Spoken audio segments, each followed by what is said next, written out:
Malaki ng tsansa mo kay Emma, boss. Si Emma, wala nang kainte-interes kay Danilo. Ang mahalaga na lang sa kanya, mabawi si Muki.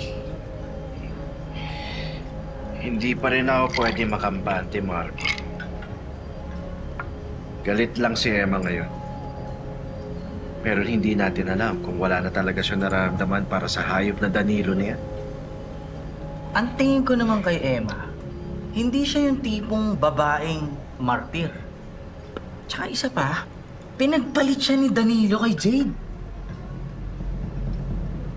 Hindi rin. 20 years sila nagsama.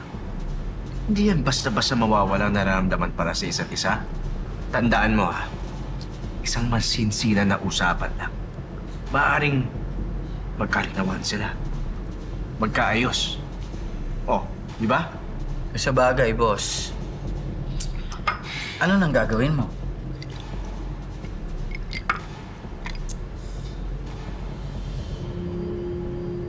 Tutulungan ko tong si Emma na mabawi si Muki. Pero sisiguraduhin ko na hindi na sila mag-uusap ng Danilo na yun. Boss, mukhang tinamaan ka na talaga kay Emma.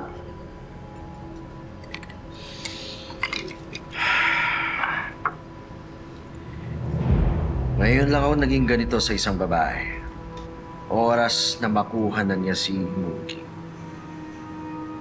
Ako nang papalit kay Danilo sa buhay nila. Boss, magtapat ka na muna kaya kay Emma. Kasi tulong ka ng tulong. Hindi mo naman alam kung anong lagay mo kay Emma. Gano'n ha? Talaga?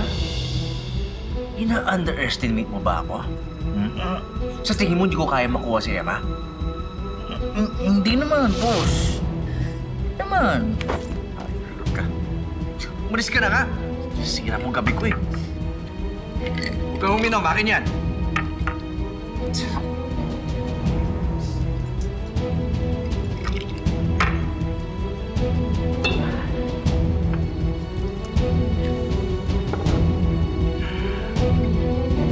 Kitang-kita ko sa mga mata ni Danilo na may pagmamahal pa rin siya kay Emma kahit nagalit siya.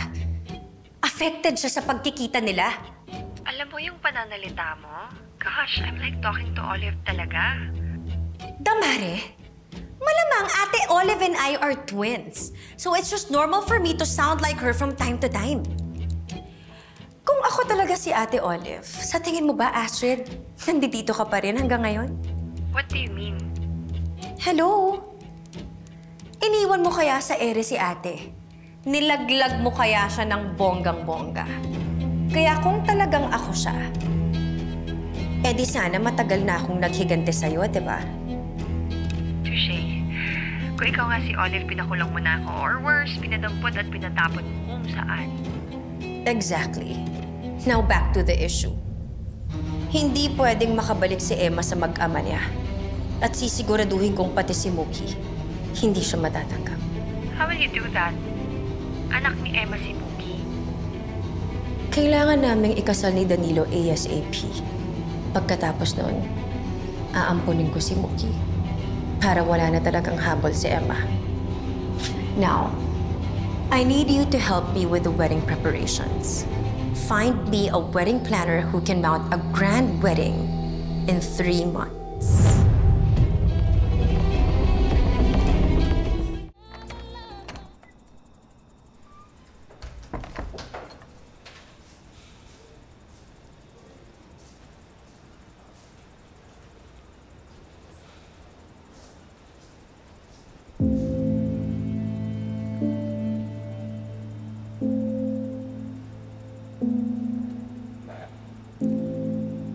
Miss na kita, anak.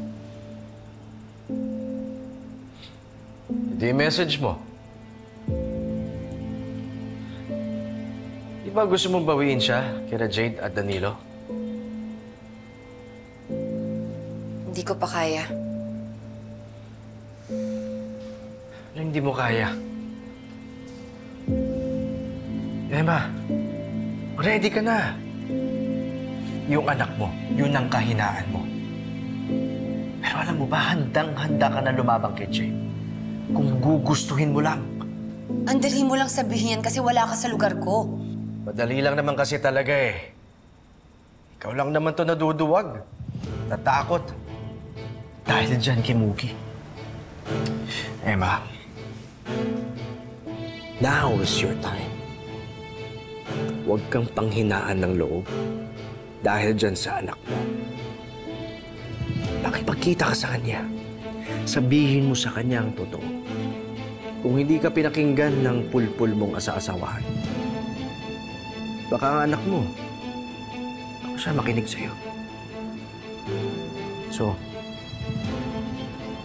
ano pa hinihintay mo? Message mo na siya.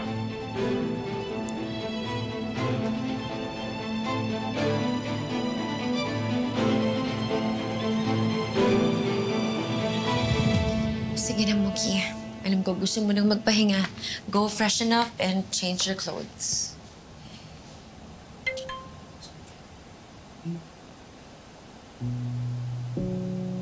Oh, akala ko ba binlock mo na si Zayn? Bakit may message ka pa niya? Don't worry, baby girl. Hayaan mo siya. Kung ayaw niya na sa'yo, he's not your loss.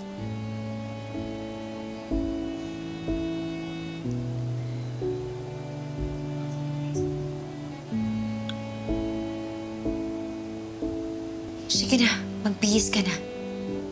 Good girl.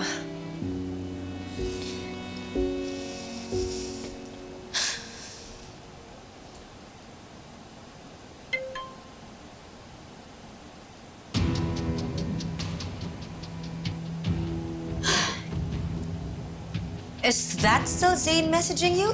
Akala ko ba? No, tita.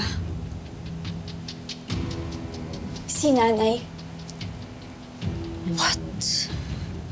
minessage niya ako using her private account. Kaya po pala hindi natin siya nasa-search sa social media.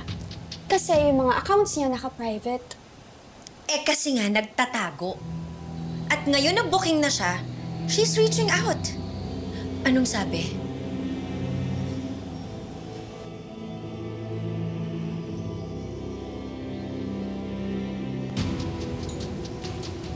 Gusto niya po makipag-meet sa akin.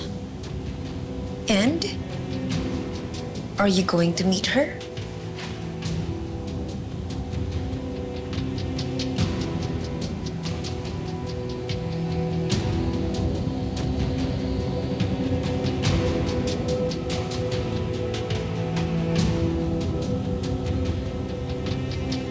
Linak na ako ni Mookie. Dapat talaga noon pa nag-message na ako sa kanya eh. Baka kung ano-ano yung sinabi ni Jade tsaka ni Danilo sa kanya. Emma, huwag mong sukuan ang anak mo. Hindi lang naman social media ang paraan para makausap mo ang anak mo. Tatagan mo ang loob mo.